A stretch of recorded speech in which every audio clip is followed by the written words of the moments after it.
Mis padres celebraron que mi hermana entrara a medicina, ignorando que fui la mejor de mi promoción. Papá dijo, deja de pedir atención. 10 años después, ella llamó llorando desde un teléfono público y su confesión sobre ellos me heló la sangre. Mi nombre es Elena Morales. Tengo 28 años. Deja de pedir atención. Eso fue lo que dijo mi padre frente a 43 invitados, copa de champán en mano, la semana en que me gradué como la mejor de mi promoción. Esa misma semana, mis padres organizaron una fiesta con comida de catering y una pancarta en la sala. Nada de eso era para mí. Me fui de casa esa noche. No regresé en 10 años. Luego, mi hermana, la hija dorada, aquella para quien era la fiesta, me llamó llorando desde un teléfono público a la 1 de la mañana. Quebrada, sin hogar, con la licencia revocada. Lo que confesó sobre nuestros padres no solo me rompió el corazón, me heló la sangre. Ahora, permítanme llevarlos de vuelta a junio, hace 10 años, a una casa en la calle Roble, la semana en que mi familia se desmoronó. Crecí en una casa de 4 habitaciones en la calle Roble, a las afueras de Guadalajara, Jalisco. El tipo de calle donde todos saludan desde sus entradas y nadie cierra sus puertas con llave. Desde fuera, éramos la familia perfecta. Ricardo y Laura Morales, 2 hijas, un césped impecable. Mi padre dirigía una sucursal regional de una compañía de seguros. Vestía pantalones caqui planchados todos los días y estrechaba manos como si fuera un deporte. Mi madre era ama de casa, activa en el grupo de mujeres de la iglesia, siempre la primera en llevar una cazuela cuando alguien se enfermaba. Mantenía la casa impecable. También mantenía las apariencias impecables. Mi hermana mayor, Sofía, me llevaba 2 años. Era alta, extrovertida, encantadora sin esfuerzo. El tipo de persona que entraba en una habitación y todos se giraban. Jugaba voleibol. Cantaba en el coro de la iglesia. Reía fuerte y fácil, y la gente la quería por eso. Yo era la callada. Sacaba sobresalientes. Acomodaba libros en la biblioteca pública después de la escuela. Cenaba sin que me lo pidieran 2 veces y limpiaba mi plato sin que me lo dijeran. Pensé que eso era suficiente. Pensé que si era lo suficientemente callada y lo suficientemente buena, eventualmente se darían la vuelta y me verían. Me equivoqué. Hay un recuerdo que perdura. Tenía 14 años. Acababa de entrar en el cuadro de honor por 6º semestre consecutivo. Así que imprimí el certificado y lo pegué en el refrigerador justo al lado de la foto del equipo de voleibol de Sofía y su premio del coro. A la mañana siguiente, no estaba. Lo encontré doblado en el mostrador de la cocina debajo de una pila de cupones. Le pregunté a mi madre al respecto. No levantó la vista de su café. La nevera se estaba llenando demasiado, cariño. La foto de Sofía se quedó. En ese momento, me dije a mí misma que no significaba nada, pero la puerta de ese refrigerador era un marcador que nunca se me permitió ganar. Y aún no sabía que el marcador estaba amañado desde el principio. En mi último año, tenía un objetivo, ser la mejor de la promoción. Tomé 5 clases avanzadas. Estudiaba hasta las 2 de la mañana la mayoría de las noches, encorvada sobre mi escritorio con una lámpara y una taza de té frío. Trabajaba 12 horas a la semana en la biblioteca para ahorrar dinero. Escribía ensayos para becas durante mis descansos para el almuerzo. Nada de eso era ruidoso. Nada de eso era visto. Esa primavera, el consejero escolar me llamó y me dijo que había obtenido el GPA más alto de mi clase de graduación. Daría el discurso de graduación. 700 personas, mi nombre en el programa. Conduje a casa esa tarde con la carta oficial en el asiento del pasajero. Y juro que la luz del sol se sentía diferente. Puse la carta en la mesa de la cocina y esperé a que mis padres llegaran a casa.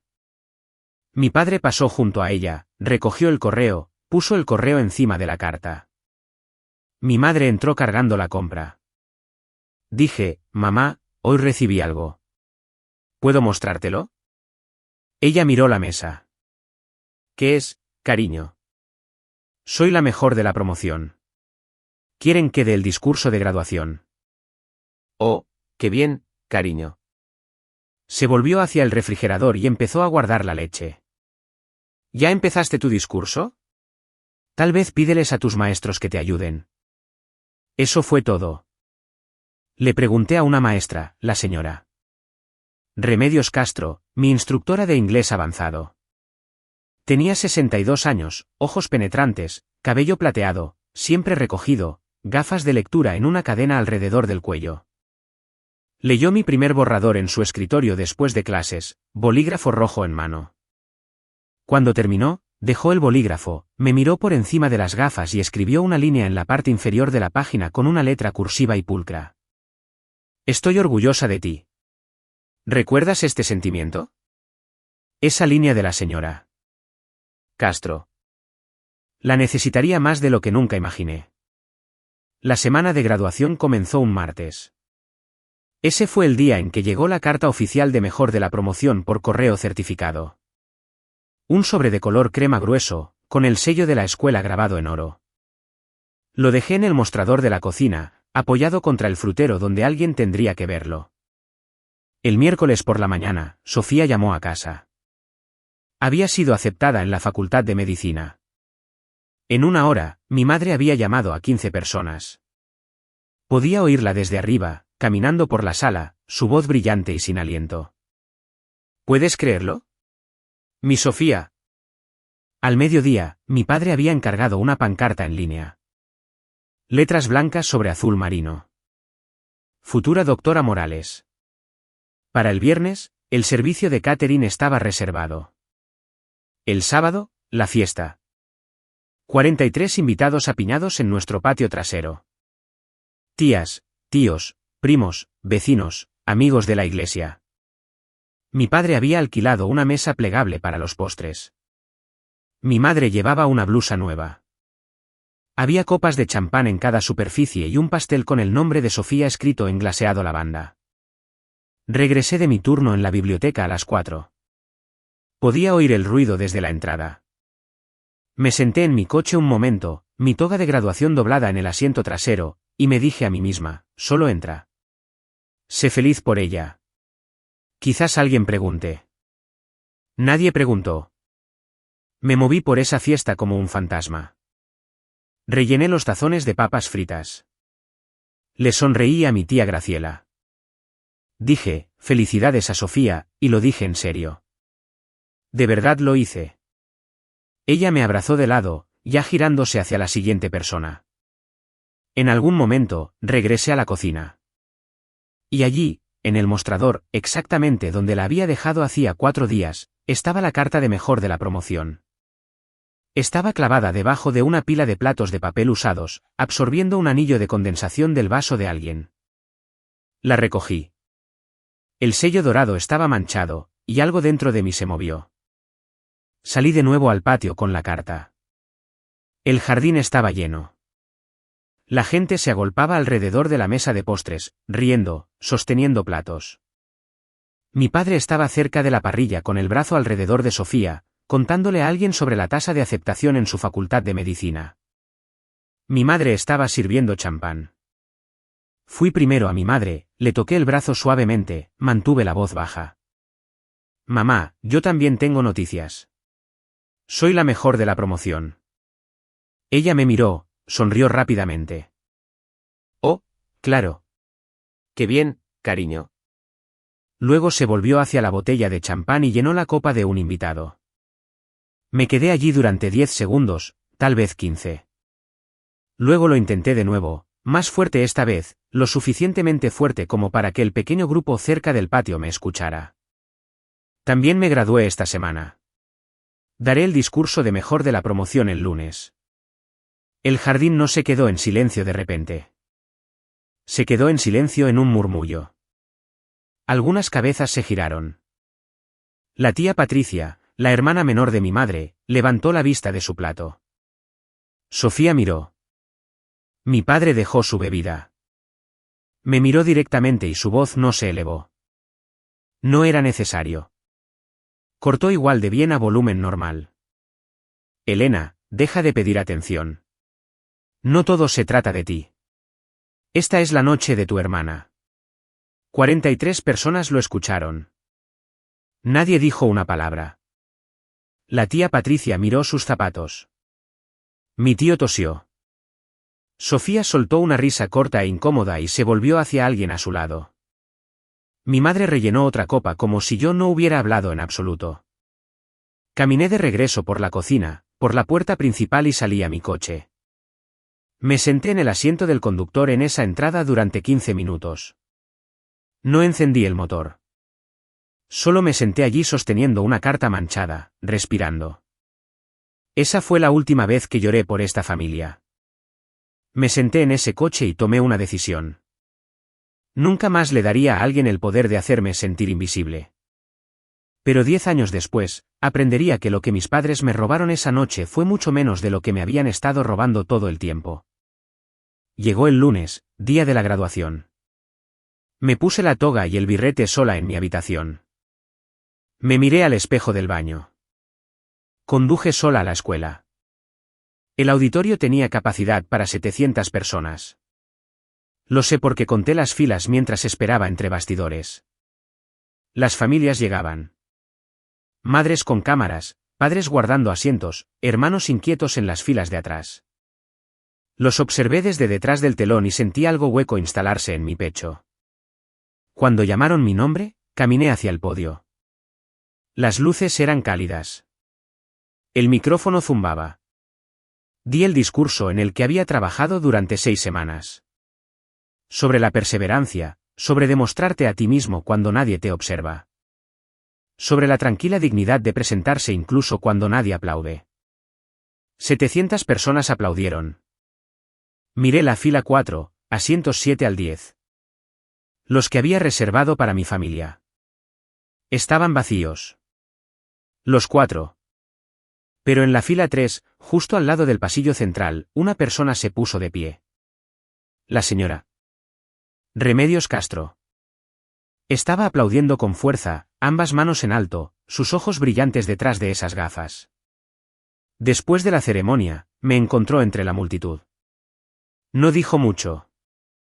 Solo me entregó un pequeño sobre, azul pálido, con su letra en el frente. Dentro había una tarjeta. Una línea: la ceguera de tus padres no es tu fracaso. Ve y construye tu vida. Detrás de la tarjeta había una tarjeta de presentación de una coordinadora de becas de la Universidad Nacional Autónoma de México. Me quedé con ambas. Todavía las tengo. Ese verano, solicité la beca. La obtuve. Empaqué 2 maletas y conduje a Ciudad de México. No les dije a mis padres que me iba. No les dije a dónde iba. La casa en la calle Robles se encogió en mi espejo retrovisor hasta que desapareció. Y me hice una promesa. No miraría atrás. No sabía que en el momento en que me fui, mis padres comenzaron a hacer algo que debería haber descubierto mucho, mucho antes. Ciudad de México fue un nuevo comienzo. Me mudé a un apartamento compartido cerca del campus con 2 compañeras de piso que encontré en un tablón de anuncios. Trabajé a tiempo parcial en una oficina de servicios financieros, archivando, ingresando datos, contestando teléfonos. Comía ramen 4 noches a la semana y contaba cada dólar. No era glamuroso, pero era mío. En segundo año, solicité mi primer apartamento individual, uno de una habitación en la colonia Roma. Nada lujoso, solo un lugar donde pudiera cerrar una puerta y estudiar en silencio. Llené la solicitud, entregué mis talones de pago y esperé. 3 días después, la administradora de la propiedad llamó. Lo siento, señorita Morales. Su solicitud ha sido denegada. Parpadeé. ¿Por qué? Su historial crediticio muestra algunas irregularidades. No puedo entrar en detalles, pero le recomendaría que revise su informe de crédito completo. Colgué y me senté en mi cama, confundida. No tenía deudas, ni tarjetas de crédito. Nunca había pedido prestado un céntimo a nadie. Había sido cuidadosa con el dinero toda mi vida. Me dije a mí misma que debía ser un error del sistema, una confusión con un apellido común. Tenía 20 años y estaba abrumada con mis estudios. No tenía tiempo para perseguir papeleo, así que lo dejé pasar. Encontré un apartamento diferente, uno más barato, sin necesidad de verificación de crédito, y seguí adelante. Ese fue mi primer error, pero no lo entendería hasta años después. Cada pocos meses, mi madre llamaba. Siempre sonaba igual, un poco herida, un poco sin aliento, como si estuviera leyendo de un guión que había ensayado frente al espejo del baño. Elena, cariño, no sé qué hicimos mal. Tu padre llora por las noches. Solo queremos recuperar a nuestra familia. Cada vez, mi estómago se apretaba. Cada vez, una pequeña voz susurraba, quizás tú eres el problema. Quizás estás siendo egoísta. Quizás deberías volver a casa. Nunca regresé a casa. Pero la culpa me siguió a Ciudad de México como una sombra de la que no podía desprenderme. Me gradué de la Universidad Nacional Autónoma de México con honores, con un título en finanzas, y 3 ofertas de trabajo antes de la graduación. Tomé la mejor, un puesto de analista junior en una empresa de consultoría financiera de tamaño medio en el centro. En 2 años, me habían ascendido. En 4, era analista financiera senior, reportando directamente al socio gerente.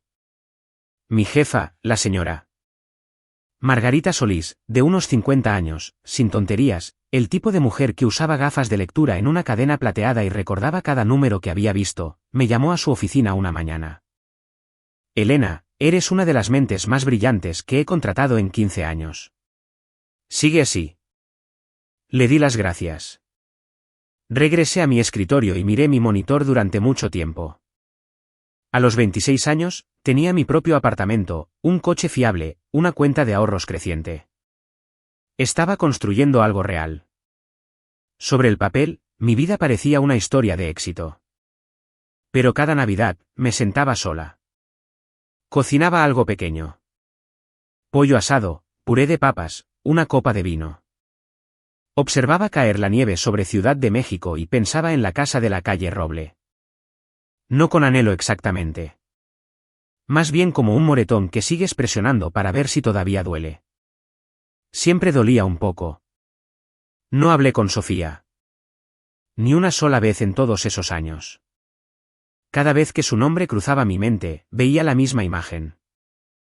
La fiesta en el patio trasero, 43 personas, y mi hermana dándose la vuelta con esa risa corta e incómoda. Ella no me defendió. Ella eligió su lado. Al menos eso creía yo. Construí una vida que no se parecía en nada a la que crecí. Y me dije a mí misma que eso era suficiente. Pero hay una diferencia entre suficiente y completo. No aprendería esa distinción hasta que un teléfono público sonó en una noche de invierno y desenterró todo lo que creía haber enterrado. Era un jueves de febrero, 10 años después de la fiesta. Estaba en mi sofá, con el portátil abierto, revisando un informe trimestral. El apartamento estaba tranquilo. La nieve golpeaba la ventana. Mi teléfono zumbó en la mesa de café. Un número desconocido, prefijo 722. Casi no contesté. Siempre dejaba que los números desconocidos fueran al buzón de voz, pero algo, quizás el instinto o simplemente la hora tardía, me hizo cogerlo. Hola. Respiración entrecortada, luego una voz ronca y llorosa, apenas coherente. Elena, soy Sofía. Por favor, no cuelgues. Mi mano se apretó alrededor del teléfono. No había escuchado la voz de mi hermana en una década. Pero esta no era la Sofía que recordaba, segura, pulcra, la hija dorada con bata blanca. Esta voz pertenecía a alguien que se estaba desmoronando. ¿Dónde estás?, pregunté. Estación de autobuses. Toluca. ¿Toluca, México? Sí.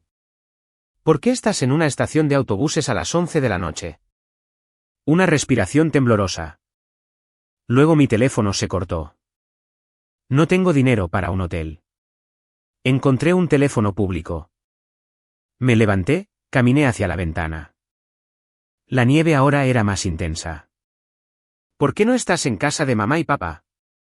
Silencio lo suficientemente largo como para que comprobara si la llamada se había cortado. Luego, muy suavemente, me echaron. Hace 3 meses. Dejé mi portátil en el mostrador. Me apoyé en la pared de la cocina. Las palabras no tenían sentido. No inmediatamente. Sofía era la favorita. Sofía era la pancarta en la pared, el brindis con champán, la futura doctora. Morales. Sofía era la hija que ellos eligieron. ¿Qué pasó?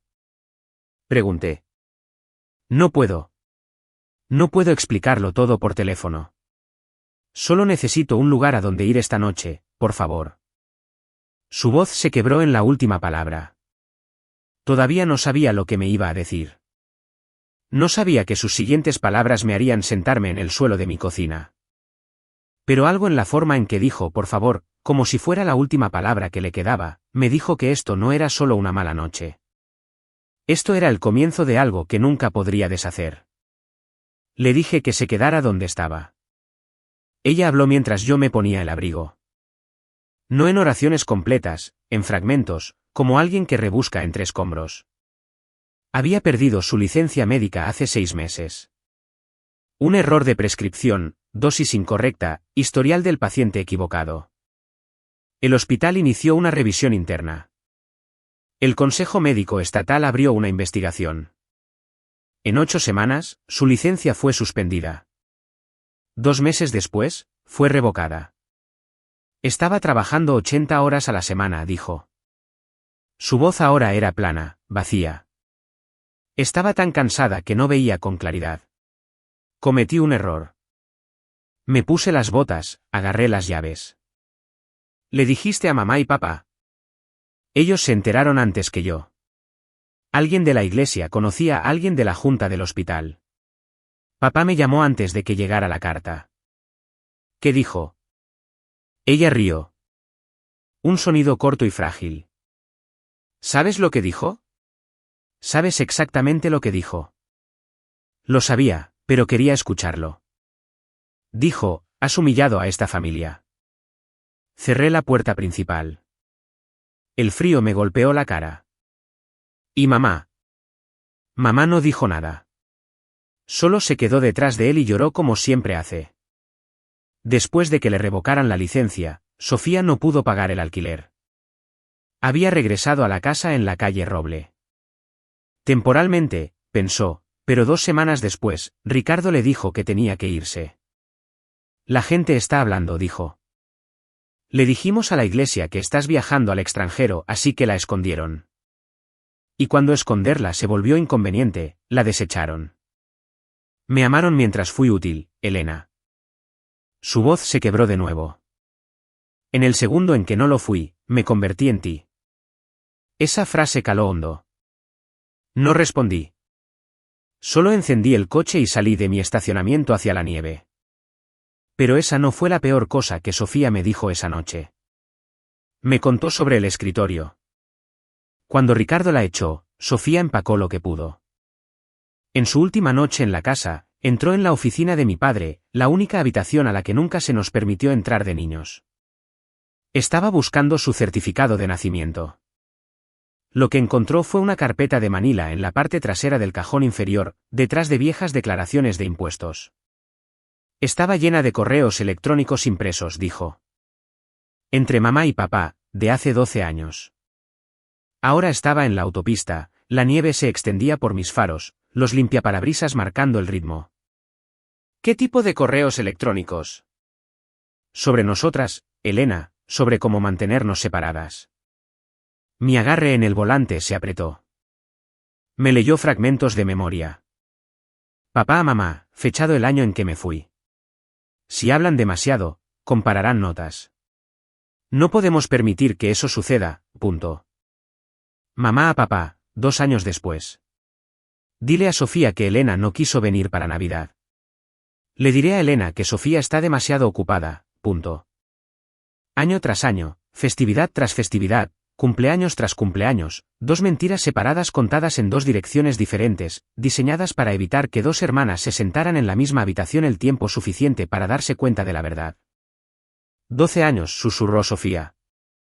12 años me hicieron creer que no te importaba. Y te hicieron creer que yo te menospreciaba. La autopista estaba vacía, solo mis faros en la nieve. Nos jugaron como piezas de ajedrez, Elena, y ni siquiera sabíamos que estábamos en el mismo tablero. Conduje en silencio durante un minuto completo. Luego dije, ¿hay algo más en esa carpeta? La voz de Sofía cambió. Se hizo más pequeña. Cuidadosa. Sí, y tiene que ver con dinero. Mis manos estaban firmes en el volante, pero mi corazón no. Ok, necesito hacer una pausa aquí un segundo. Si estuvieras en mi lugar ahora mismo, conduciendo en una tormenta de nieve a medianoche, escuchando todo esto de la hermana con la que no has hablado en 10 años, ¿qué harías? ¿Seguirías escuchando o colgarías? Deja un 1 en los comentarios si seguirías escuchando, o un 2 si colgarías. Y si aún no te has suscrito, ahora es el momento porque lo que viene a continuación lo cambia todo.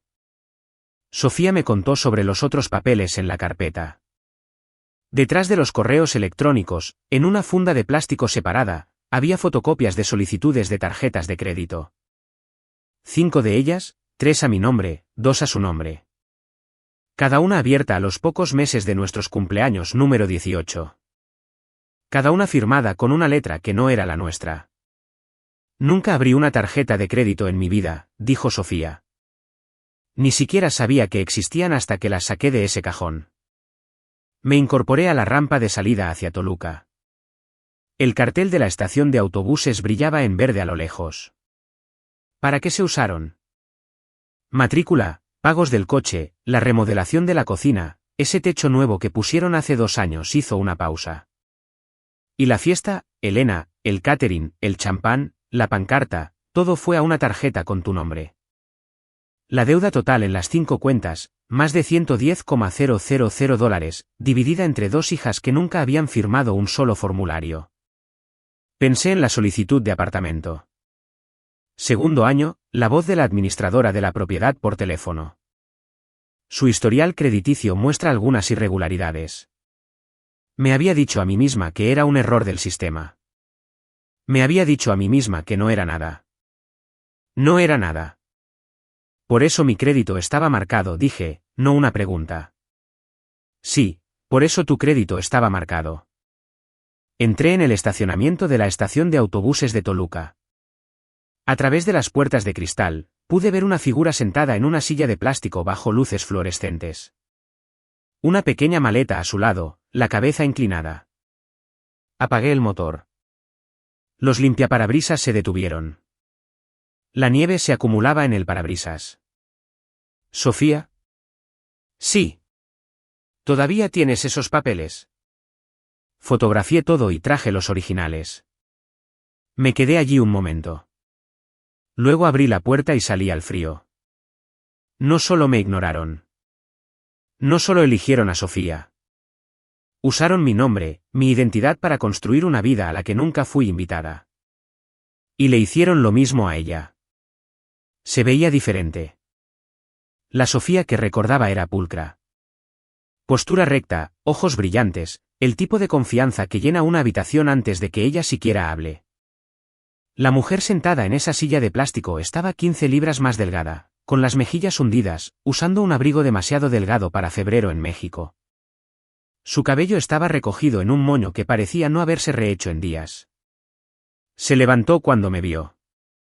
Nos miramos en la sala de espera fluorescente. 10 años. 10 años de silencio construidos sobre mentiras que ninguna de las dos eligió. No la abracé. No estaba lista para eso. Pero le abrí la puerta. Sube al coche. Ella recogió su maleta. Era pequeña, del tipo que empacarías para un viaje de fin de semana, no para el resto de tu vida. Pasó a mi lado y olí café rancio y escape de autobús. Condujimos en silencio durante los primeros 5 minutos. Mantuve la vista en la carretera. Ella mantuvo la suya en la ventana. Luego, muy suavemente, lo dijo. Lo siento por la fiesta, Elena. Debí haber dicho algo. No respondí de inmediato. Dejé que las palabras se asentaran entre nosotras. La autopista zumbaba bajo los neumáticos. Te quedas en mi casa, dije. El tiempo que necesites. Ella asintió. Sus ojos estaban húmedos, pero no lloró. Todavía no. Pero mañana por la mañana, llamaremos a un abogado. ¿Un abogado? ¿Un abogado? Lo que hicieron no es solo incorrecto, Sofía. Es un crimen. Y si queremos que esas cuentas salgan de nuestros nombres, tenemos que denunciarlo. Ella apretó la frente contra la ventana. La nieve estaba disminuyendo. Son nuestros padres, susurró. Lo sé. No dije nada más. No era necesario. Ella lo entendió. La carpeta estaba en su maleta en el asiento trasero. Esos papeles, esas firmas falsificadas y nombres robados estaban a punto de cambiarlo todo, y nuestros padres no tenían idea de que todavía existían. A la mañana siguiente, me senté en la mesa de mi cocina con mi portátil abierto y Sofía en la silla a mi lado. Solicité mi informe de crédito completo. Las 3 agencias, Buró de Crédito, Círculo de Crédito, Transunión. Tardó 4 minutos en cargarse, y esos 4 minutos fueron los más largos de mi vida. 3 cuentas que nunca abrí. 3 tarjetas de crédito, cada una con una dirección de facturación de Guadalajara. La casa de la calle Roble, abierta en agosto, hace 10 años. El mismo mes en que me fui a Ciudad de México. Saldo total pendiente a mi nombre, $67,000. El número de teléfono de contacto en cada solicitud era el celular de mi madre. Sofía pidió el suyo a continuación. 2 cuentas, $48,000. Misma dirección, mismo número de teléfono, mismas firmas falsificadas. Miré la pantalla. $67,000. Un número que había estado a mi nombre durante una década mientras yo vivía de ramen y trabajaba en turnos dobles y era rechazada en apartamentos para los que debería haber calificado. Necesito hacer una llamada, dije. Un colega de la firma me había mencionado una vez a un abogado que manejaba casos de fraude. Encontré su tarjeta en el cajón de mi escritorio. Licenciado Javier Peña, abogado, especialista en fraude al consumidor y robo de identidad. Llamé a las 9 en punto. Su asistente me pasó en menos de un minuto. Le expuse los hechos, las cuentas, las firmas falsificadas, la cronología. Mantuve la voz firme. Le di los números. Cuando terminé, hubo una pausa. 3 segundos de silencio. Luego Javier Peña dijo con mucho cuidado, esto es federal. Esto es robo de identidad bajo la sección 400 del Código Penal Federal. Cada solicitud falsificada es un cargo separado.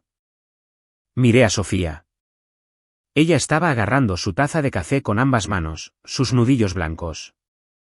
Las siguientes palabras de Peña fueron las que no esperaba. Si quieren que estas deudas se eliminen de su crédito, tendrán que presentar una denuncia formal, una declaración jurada de robo de identidad ante la Profeco y una denuncia policial. Y eso significa nombrar a los perpetradores, sus padres. 2 días después, mi teléfono sonó durante el almuerzo. El nombre de Sofía en la pantalla, lo que significaba que estaba usando el teléfono que le había prestado. Estaba llamando desde mi apartamento. Su voz era tensa. Papá acaba de llamar. No sabe que estoy aquí. Llamó a tu número porque es el que contesté la última vez. Dejé el tenedor. ¿Qué dijo? Quiere que vuelva a casa. Dice que mamá está enferma. ¿Lo está? No está enferma, Elena. Tiene reflujo ácido. Lo ha tenido durante 15 años. Casi sonreí. Casi. Dijo algo más. ¿Qué? Lo tenía en altavoz. Hizo una pausa. Dijo, no contactes a Elena.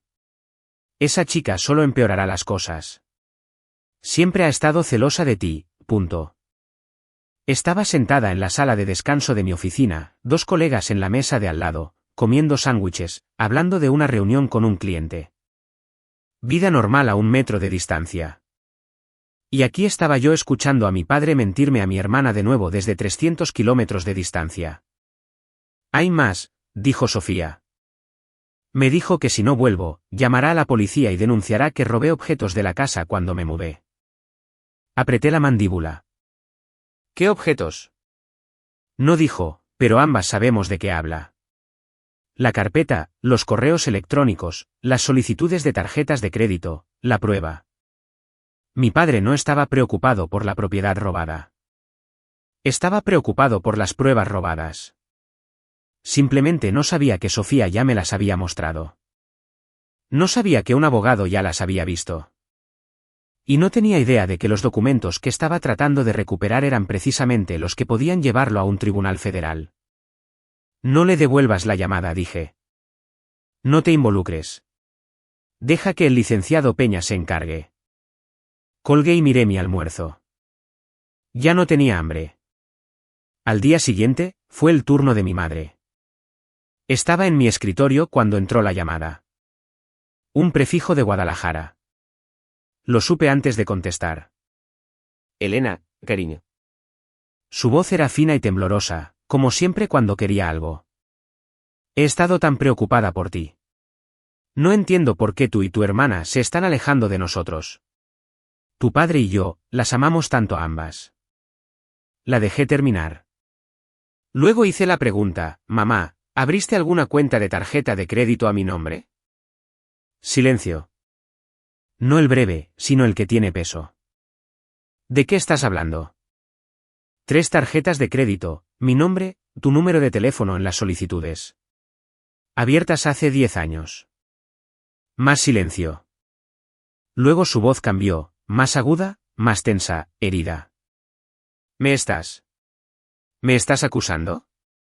Después de todo lo que he hecho por ti, te crié, Elena. Te alimenté. Te llevé a la escuela todas las mañanas, y ahora me estás llamando ladrona. No te estoy acusando, mamá.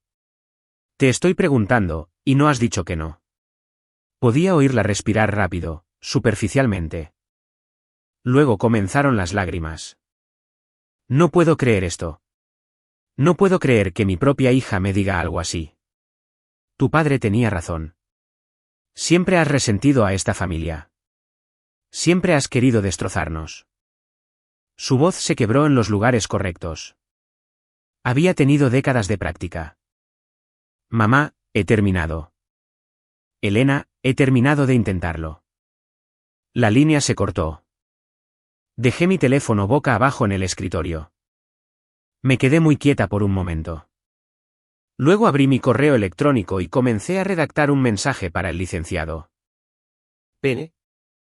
No lo negó, ni una sola vez. Lloró, desvió, acusó, actuó, pero ni una sola vez dijo que no. Eso me dijo todo lo que necesitaba saber. Pasaron 2 semanas. Empezaba a pensar que lo peor había quedado atrás. Me equivoqué. Mi teléfono sonó un martes por la tarde. Era la señora Castro. Elena, necesito decirte algo, y lamento ser yo quien lo haga. No sonaba arrepentida. Sonaba furiosa. Tus padres hablaron en la reunión de la confraternidad de la iglesia el domingo pasado. Unas 30 personas. Tu padre se levantó durante el turno de compartir y le dijo al grupo que has estado, y cito, manipulando a Sofía para que se aleje de la familia. Dijo que siempre has estado celosa y que estás usando su crisis para ponerla en contra de ellos. Cerré los ojos. Tu madre se sentó a su lado y lloró todo el tiempo. Le dijo a la gente que no había dormido en semanas.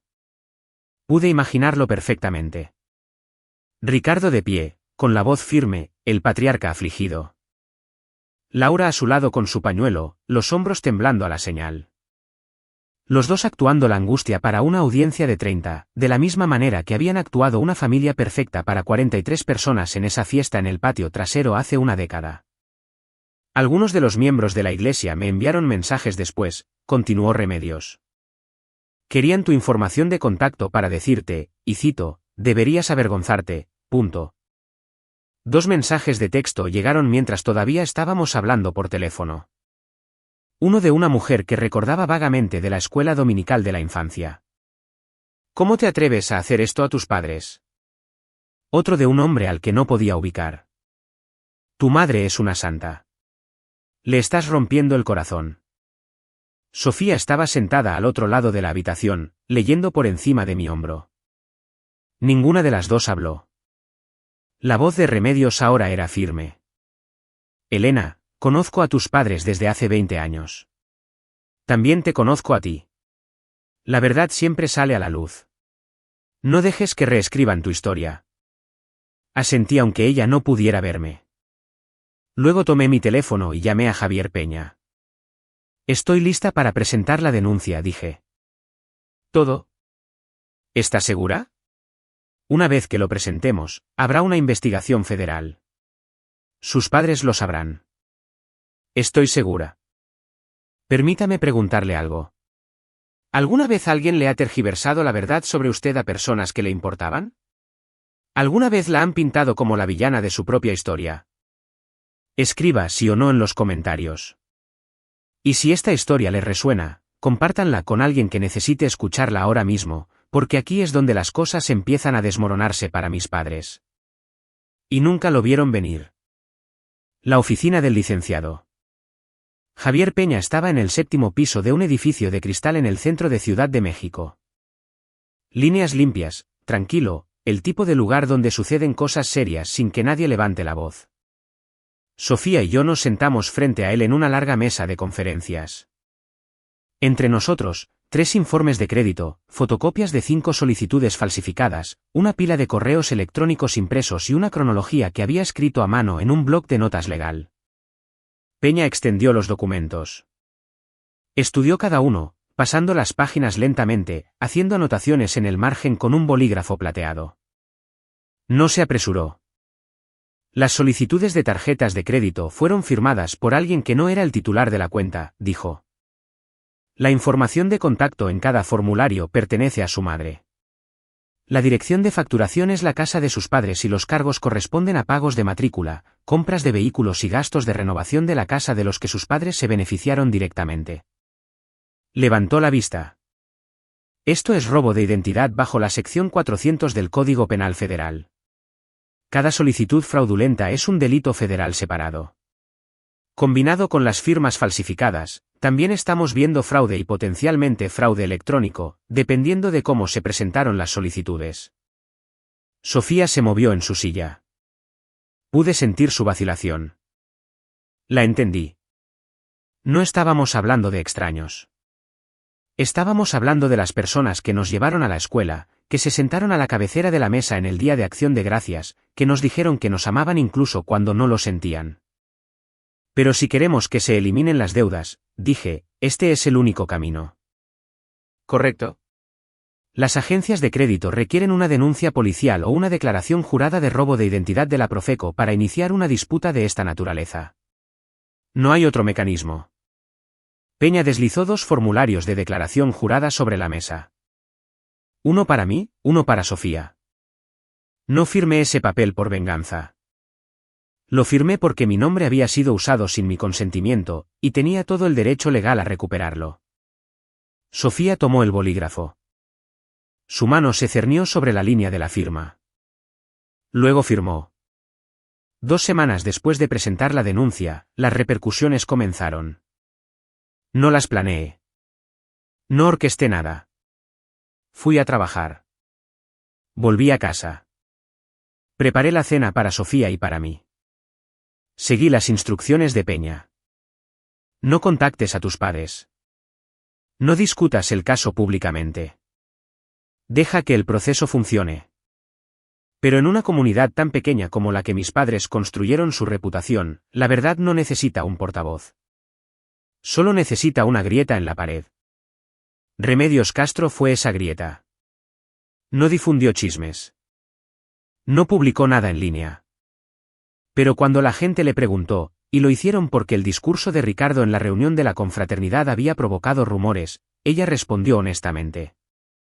Conozco a Elena desde que tenía 14 años, le dijo a la señora Marta Domínguez, la tesorera de la iglesia, mientras tomaban café. Esa chica nunca ha tenido celos de nadie. Si Ricardo y Laura quieren hablar de sus hijas frente a toda la congregación, quizás deberían contar la historia completa. Marta se lo dijo a su esposo. Su esposo se lo mencionó al diácono. El diácono se lo mencionó a alguien más. Luego me llamó la tía Patricia. No había escuchado su voz desde la fiesta. 10 años. Ella había sido la que miró sus zapatos cuando mi padre me dijo que dejara de pedir atención. Había estado en silencio entonces. Ahora no estaba en silencio. Elena, debí haber dicho algo hace mucho tiempo. Lo siento. ¿A qué te refieres, tía Patricia? Ella guardó silencio por un momento. Luego, escuché a tu padre una vez, hace años. Estaba en la cocina con tu madre y dijo. Se aclaró la garganta, abre otra. Elena nunca revisa, punto. Cerré los ojos. No entendí lo que significaba en ese momento, dijo. Pero creo que ahora sí. Y si necesitas a alguien que confirme qué tipo de personas son a puertas cerradas, aquí estoy. La pared se estaba agrietando, y mis padres aún no lo habían notado. El último domingo de ese mes, Ricardo y Laura entraron a la iglesia como siempre lo hacían, uno al lado del otro, con la barbilla en alto, la mano de Ricardo en la espalda de Laura. Tomaron sus asientos habituales en la primera fila, pero esta vez los asientos a su alrededor permanecieron vacíos.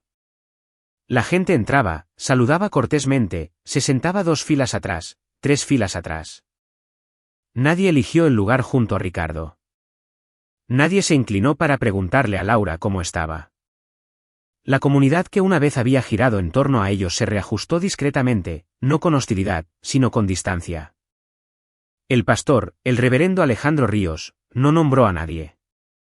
Nunca lo hacía. Pero su sermón de esa mañana fue sobre la verdad, la responsabilidad y la confianza sagrada entre padres e hijos. Citó Proverbios. Habló sobre el peso del engaño que se lleva dentro de un hogar. Miró a la congregación y dijo, una familia construida sobre el secretismo eventualmente será deshecha por los mismos secretos que guarda.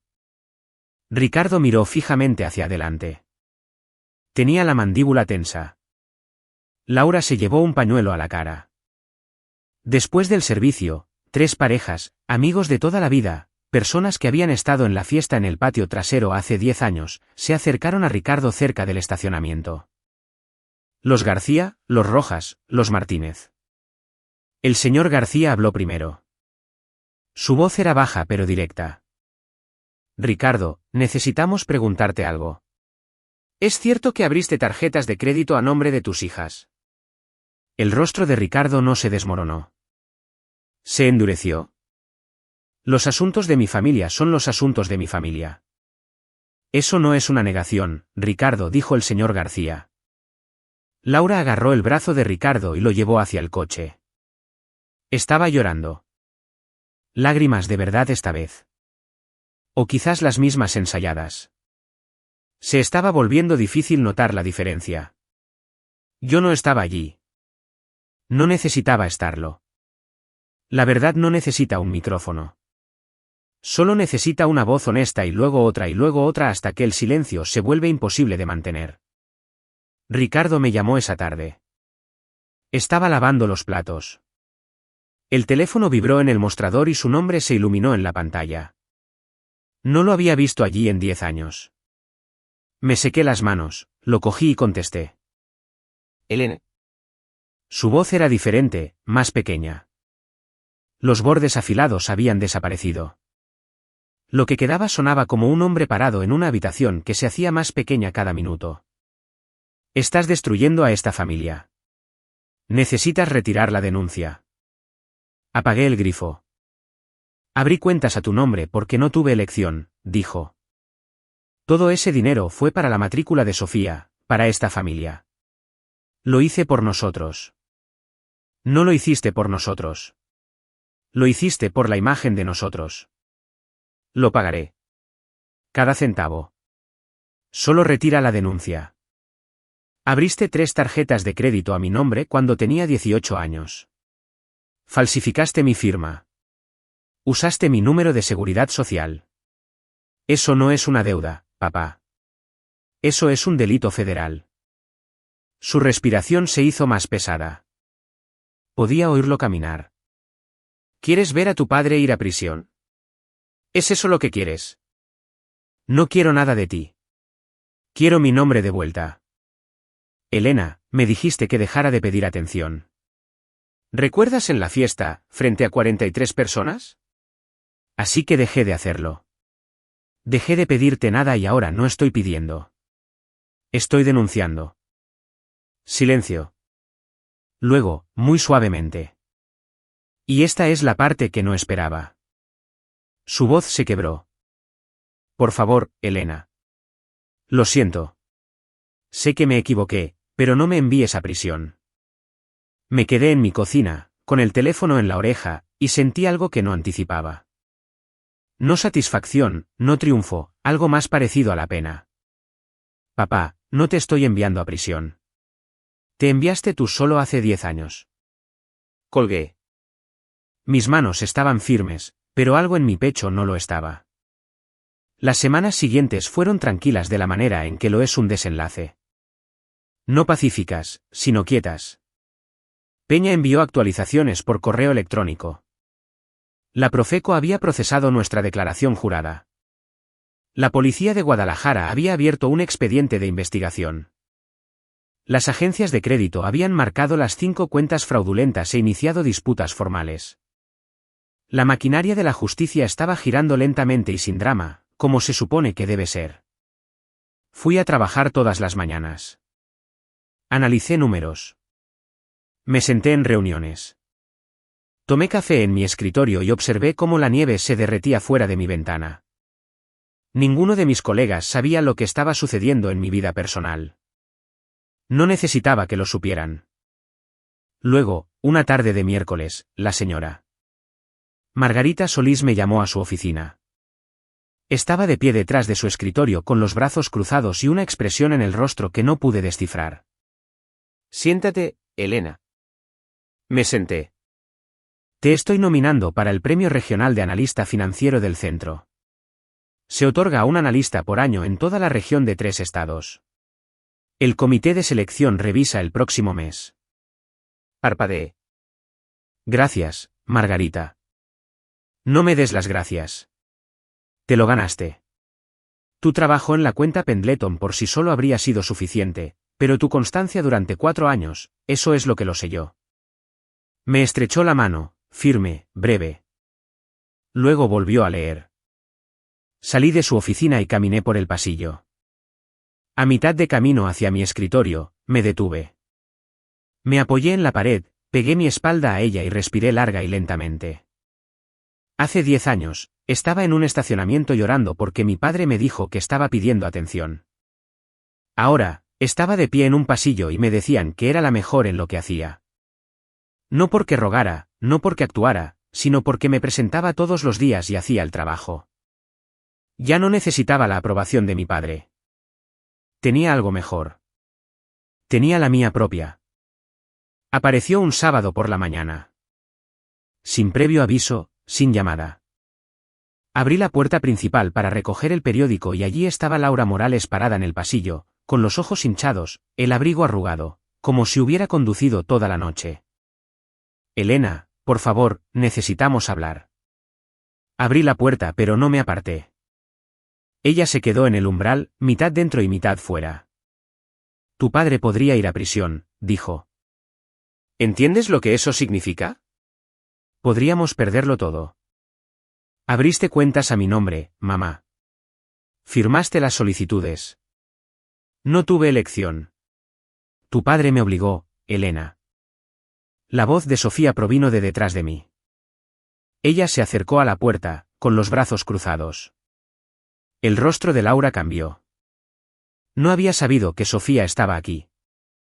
Miró entre nosotras, sus 2 hijas, paradas juntas por primera vez en más de una década, y algo detrás de sus ojos parpadeó. No culpa, miedo. Sofía, cariño, no lo hagas. La voz de Sofía era firme, más tranquila de lo que nunca la había oído. Leí los correos electrónicos, mamá. Todos ellos, incluido el que le escribiste a papá, abre otra. Elena nunca revisa, punto. La boca de Laura se abrió, se cerró, se abrió de nuevo. No salió ningún sonido. No te obligaron, continuó Sofía. Participaste en cada ocasión. Los ojos de Laura se llenaron de lágrimas. Me miró a mí, luego a Sofía, luego de nuevo a mí. Mamá, dije, no quiero que vayas a prisión, pero tampoco voy a cargar con $67,000 de deuda que no creé.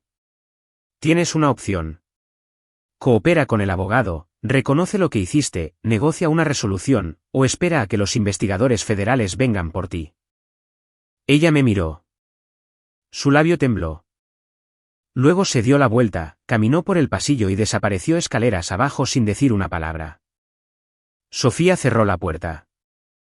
Nos miramos. Se lo dirá a papá, dijo Sofía. Lo sé. ¿Entonces qué? Entonces ellos deciden. Esa es su elección ahora, no la nuestra. Tardó 3 semanas. Peña llamó un viernes por la tarde. Estaba en mi escritorio a mitad de un informe cuando su nombre apareció en mi pantalla. Han contratado a un abogado, dijo. Su abogado se comunicó esta mañana. ¿Quieren negociar? Me recosté en mi silla. A través de la ventana, el primer verde de la primavera comenzaba a asomarse por el horizonte de Ciudad de México. ¿Qué ofrecen? Reconocimiento total de las cuentas fraudulentas, restitución de todos los saldos pendientes, $115,000, incluidos los intereses acumulados, pagados a través de un plan de pagos estructurado. A cambio, solicitan que usted y Sofía apoyen un acuerdo de culpabilidad en lugar de presionar por un enjuiciamiento federal completo. ¿Cómo se ve el acuerdo? Declaración de culpabilidad por robo de identidad. 3 años de libertad condicional supervisada, una orden de restricción financiera que les prohíbe acceder a la información personal, crédito o cuentas financieras de cualquiera de las hijas. Sin tiempo de prisión. Lo pensé. No por mucho tiempo. Sofía y yo no presentamos esto para meterlos en prisión.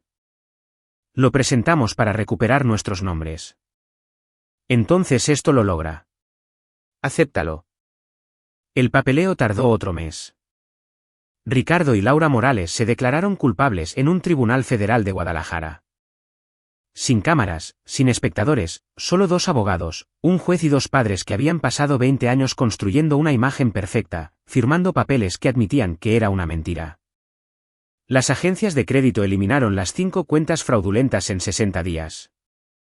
Mi puntaje de crédito subió 190 puntos en 6 meses. Por primera vez en mi vida adulta, mi identidad financiera era realmente mía. Llamé a la compañía de administración de propiedades de la colonia Roma, la que me había rechazado 7 años antes. No estaba buscando un apartamento. Solo quería decir una cosa. La razón por la que mi solicitud fue rechazada hace años fue el robo de identidad. Mi registro ha sido corregido. La mujer al teléfono hizo una pausa. Lamento que le haya pasado eso, señora. No pedí mi nombre de vuelta por venganza. Lo pedí porque era mío. Eso siempre fue suficiente. Las noticias no viajan rápido en una comunidad como la que mis padres construyeron sus vidas. Viaja lentamente a través de miradas, a través de silencios, a través de las cosas que la gente dejó de decir. Nadie en la congregación de la iglesia celebró una reunión. Nadie hizo un anuncio. Pero semanas después de la declaración de culpabilidad, el silencioso reajuste que había comenzado ese domingo por la mañana se volvió permanente. Ricardo y Laura dejaron de asistir a los servicios. No porque se les pidiera que se fueran. El reverendo Ríos nunca haría eso, sino porque el espacio que habían ocupado durante 25 años ya no se sentía suyo. Los asientos de la primera fila permanecieron vacíos durante 3 semanas antes de que alguien más los ocupara. Sus amigos, los García, los Rojas, los Martínez, dejaron de llamar, no por crueldad, sino por vergüenza. Les creímos, le dijo la señora García a la tía Patricia. Durante 10 años, creímos cada palabra. Patricia me mantuvo informada. Breves llamadas telefónicas una vez a la semana. No hizo comentarios. Solo me dijo lo que veía. Tu padre puso la casa en venta, dijo una tarde a fines de primavera. Están usando el capital para los pagos de restitución. Se están mudando a un alquiler de 2 habitaciones en el lado sur. Me quedé con eso un momento. La casa en la calle Roble, el césped impecable, el refrigerador con las fotos de Sofía y mi desaparecido certificado de cuadro de honor. ¿Cómo está? Pregunté. No sabía por qué pregunté. Está más callado, dijo Patricia. Tu madre también. No salen mucho. Gracias por decírmelo, tía Patricia. De nada, cariño. Colgué y me quedé en la ventana de mi cocina. Los árboles de mi calle comenzaban a florecer. Pasó toda su vida construyendo una imagen, y al final, la verdad no la demolió.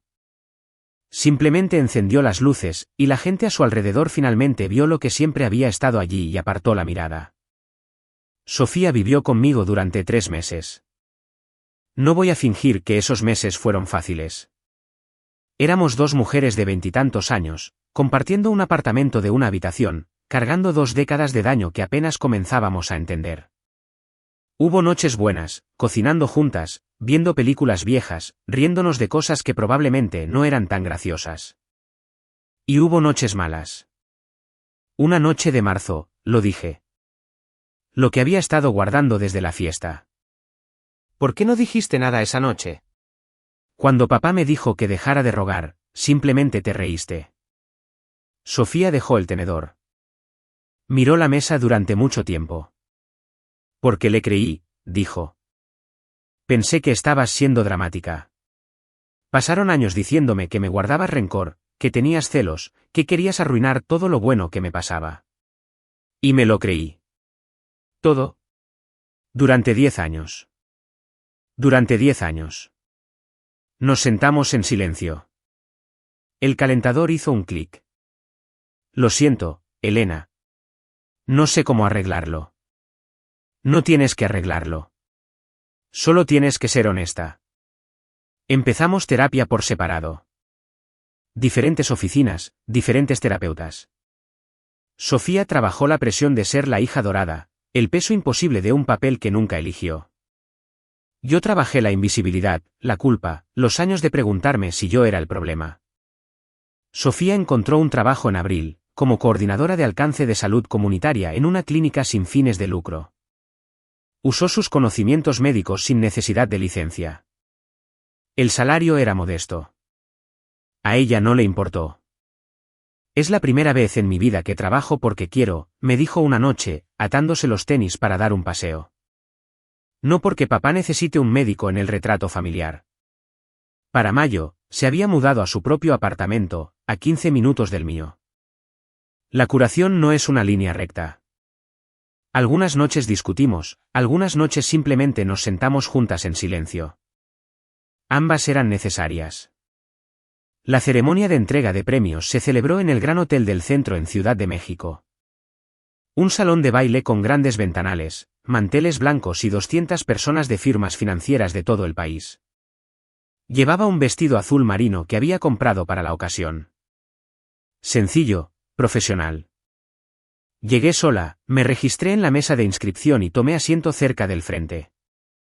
Cuando miré la fila 3, justo al lado del pasillo central, vi 2 caras que no esperaba. Sofía, y a su lado, Remedios Castro. Remedios había volado desde Guadalajara esa mañana. $80 por un vuelo de bajo presupuesto de ida y vuelta. Llevaba un blazer gris y sus gafas de lectura en su cadena, y estaba sentada en la tercera fila con las manos cruzadas en su regazo, exactamente como se había sentado en mi graduación hace 10 años. Llamaron mi nombre a las 8:15. Caminé hacia el podio. El micrófono zumbó. Las luces eran cálidas. 200 personas me miraron. Mantuve mi discurso corto. Hace 10 años, alguien me dijo que estaba pidiendo atención. Llevé esa frase conmigo durante mucho tiempo. Esta noche, no estoy pidiendo nada. Estoy aquí porque me lo gané. Y quiero agradecer a las personas en esta sala y a algunos que no están, que vieron eso antes que yo. La sala aplaudió. Miré la fila 3. Sofía estaba llorando. No las lágrimas rotas y deshilachadas de la estación de autobuses. Lágrimas limpias y silenciosas, del tipo que aparecen cuando algo perdido finalmente regresa. Y Remedios Castro se puso de pie, ambas manos en alto, aplaudiendo con fuerza, de la misma manera que se había puesto de pie en ese auditorio hace una década cuando 700 personas aplaudieron y 4 sillas permanecieron vacías. Después de la ceremonia, me encontró junto al guardarropa. Me abrazó, breve, firme. «Ves», dijo, «te lo dije, recuerda este sentimiento». La misma mujer que me apoyó a los 18 años, me apoyó a los 28. Pero esta vez, no estaba sola. 6 meses después de la ceremonia, llegó una carta. No un correo electrónico, no una llamada telefónica. Una carta escrita a mano en un sobre blanco liso, con matasellos de Guadalajara. La letra de mi padre, apretada, inclinada, la misma caligrafía que usaba en los formularios de seguro durante toda mi infancia. Me senté en mi sofá y la abrí. 2 páginas, tinta azul. No comenzó con una disculpa. Comenzó con una explicación o algo parecido. Escribió sobre crecer pobre en un pueblo donde nadie tenía nada. Sobre abandonar su primer año de universidad porque no podía pagarlo. Sobre declararse en bancarrota a los 30 y la vergüenza que lo siguió como una segunda sombra. Pensé que si esta familia se veía perfecta, entonces quizás lo seríamos. Pensé que si la gente veía a Sofía con una bata blanca, me verían a mí como algo más que un hombre que se arruinó a los 30. Me equivoqué. Construí una casa sobre mentiras y me dije a mí mismo que era amor. Luego escribió esto: sé que me equivoqué contigo, Elena. No espero que me perdones. No te pido eso. Solo quiero que sepas que te veo. Debí haberte visto hace mucho tiempo. Te veo ahora. Es tarde, pero te veo. Leí la carta 2 veces. Luego la doblé, la volví a meter en el sobre y la coloqué en el cajón superior de mi mesita de noche. No respondí. Me senté junto a la ventana un rato.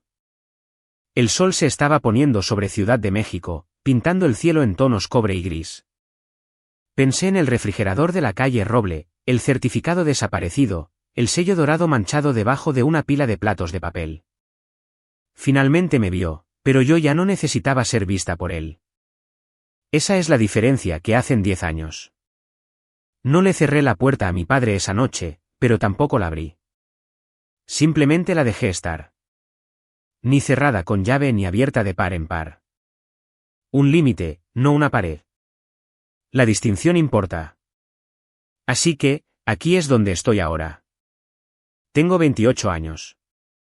Vivo en un apartamento de una habitación en Ciudad de México con un pequeño balcón que da a una hilera de olmos. En otoño, se vuelven dorados. En primavera, llenan la calle con esa suave luz verde que hace que todo se sienta posible. Mi puntaje de crédito es el más alto que jamás haya tenido. Estoy ahorrando para el pago inicial de una casa, una de verdad, con mi nombre en la escritura y el de nadie más. Voy a trabajar todas las mañanas a un trabajo que amo. Para una jefa que me dice que soy inteligente en lugar de decirme que soy demasiado. Sofía vive a 15 minutos.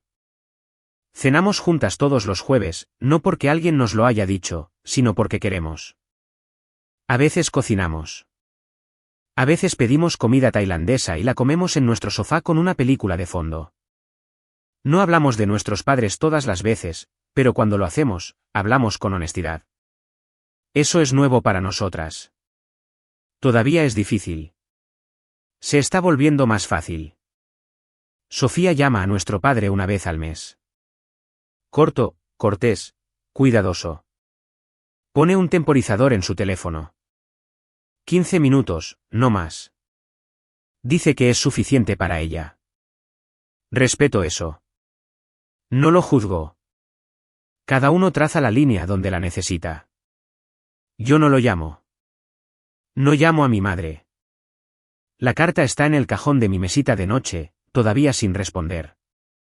Cada Navidad, Remedios Castro me envía una tarjeta. El año pasado, escribió, todavía orgullosa, siempre orgullosa. La pegué en mi refrigerador con un imán. Y esta vez, nadie la quitó. Mi familia no se parece a la que crecí. Es más pequeña. Es más tranquila. Y es completamente mía. Hay una libertad en eso. Una extraña y difícil. Una libertad imperfecta. El tipo que solo encuentras después de dejar de esperar que alguien más te la entregue. Si me preguntas qué aprendí, y sé que eso suena como la parte de la historia donde alguien se pone sermoneador, así que trataré de no hacerlo. Diría esto primero. Si tu familia solo te ama cuando eres útil para ellos, eso no es amor. Eso es una transacción, y se te permite abandonar un trato que nunca aceptaste. Segundo, establecer un límite no es traición. No es crueldad. No es egoísmo. Es el acto más básico de respeto propio que una persona puede realizar. Decir, aquí es donde yo termino y donde tú comienzas. Pasé 18 años sin límites y 10 años más aprendiendo a construirlos. Ojalá alguien me hubiera dicho antes, no necesitas el permiso de nadie para protegerte. Tercero, si te gradúas con honores y nadie te hace una fiesta, haz la tuya propia. Cómprate un pastel, enciende una vela, siéntate con él. Te ganaste ese momento, y el silencio de nadie más puede quitártelo. Y cuarto, este es el que más tiempo me tomó entender. Si alguien te dice que dejes de pedir atención cuando estás compartiendo algo de lo que estás orgullosa, el problema no es que seas demasiado. El problema es que ellos ofrecen muy poco. Y esa brecha no es tuya para arreglar. No te estoy diciendo qué hacer con tu familia. No conozco tu historia. No conozco a tus padres, a tus hermanos, tu historial, pero sé esto. Las personas que se supone que te aman no deben ser las que te hagan sentir invisible. Y si lo hacen, no estás obligada a quedarte en la habitación. Establecer un límite no es abandonar a tu familia. Es negarse a abandonarse a uno mismo. Eso es lo que aprendí por las malas durante 10 años. Y lo haría todo de nuevo. Comencé esta historia con una chica, de 18 años, sentada en un coche estacionado en la entrada de sus padres, sosteniendo una carta manchada, llorando en la oscuridad, mientras 43 personas reían y chocaban copas en el patio trasero detrás de ella. Ahora tengo 28 años. Ya no lloro por ellos. No porque no sienta nada. Siento todo. Siento el peso de lo que se perdió y el alivio de lo que se encontró. Pero he aprendido la diferencia entre las lágrimas que te curan y las lágrimas que te mantienen pequeña. No las derramo por personas que nunca se las ganaron. Mi padre me dijo que estaba pidiendo atención. Se equivocó. No estaba pidiendo atención. Estaba pidiendo ser vista por las personas que se suponía que debían verme primero. Y cuando se negaron, aprendí a verme a mí misma. Este no es un final de Hollywood. No hay una escena dramática en la corte, ni una emotiva reunión familiar en un porche en algún lugar. Algunas historias no terminan con un abrazo. Algunas historias terminan con una mujer de pie en su propio apartamento colgando una tarjeta en su propio refrigerador y sabiendo por primera vez que es suficiente. Si estás ahí fuera ahora mismo y eres la que tu familia olvidó, la callada, la buena, la que hizo todo bien y aún así fue ignorada, te veo. Tu historia importa. No dejes que nadie te diga lo contrario. Papá dijo que estaba pidiendo atención. Se equivocó.